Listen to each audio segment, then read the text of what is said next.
Bonjour, je suis Thomas, le mari de Charlotte, donc vigneron au Clos de l'Élu.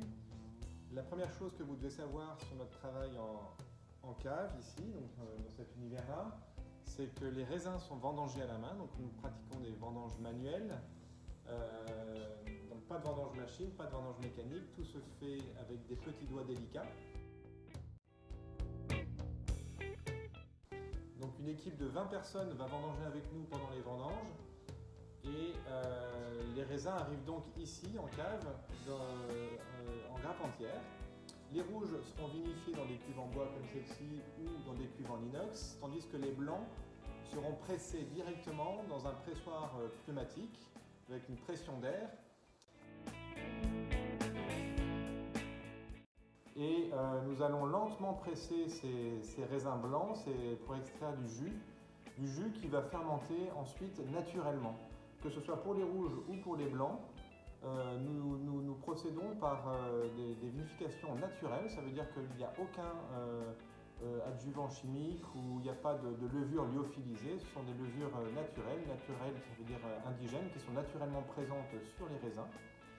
Et ensuite, la fermentation va démarrer dans différents types de contenants. Le jus de chenin de vin blanc fermente également en barriques, dans des barriques de 400 ou 500 litres, comme celle-ci.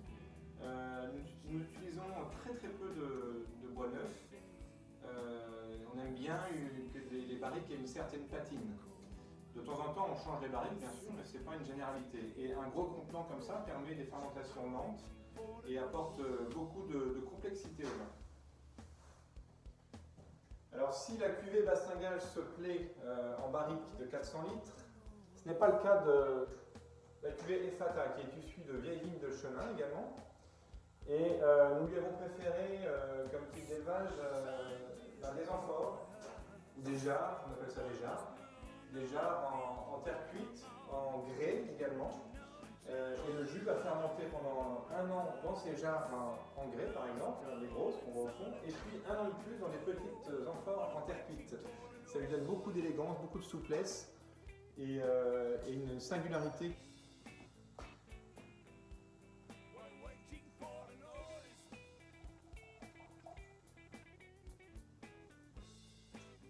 Pour les rouges, on aime les élevages longs généralement, mais la cuvée Mopiti est élevée dans ce type de cuve en bois, ce sont des très belles cuves.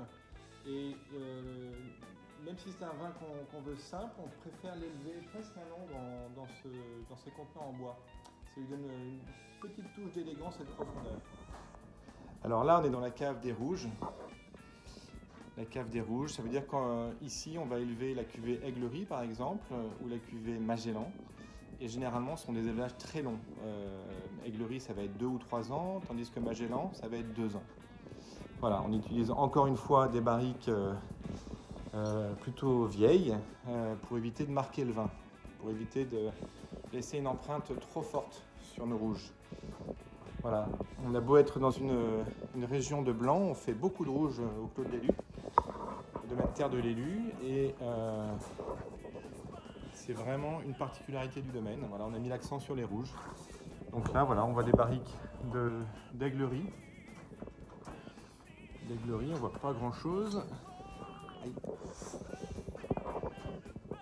Voilà, nous sommes très heureux de vous faire découvrir nos vins et de travailler avec vous. Et nous vous souhaitons de très bonnes dégustations avec les vins de Terre de l'Élu.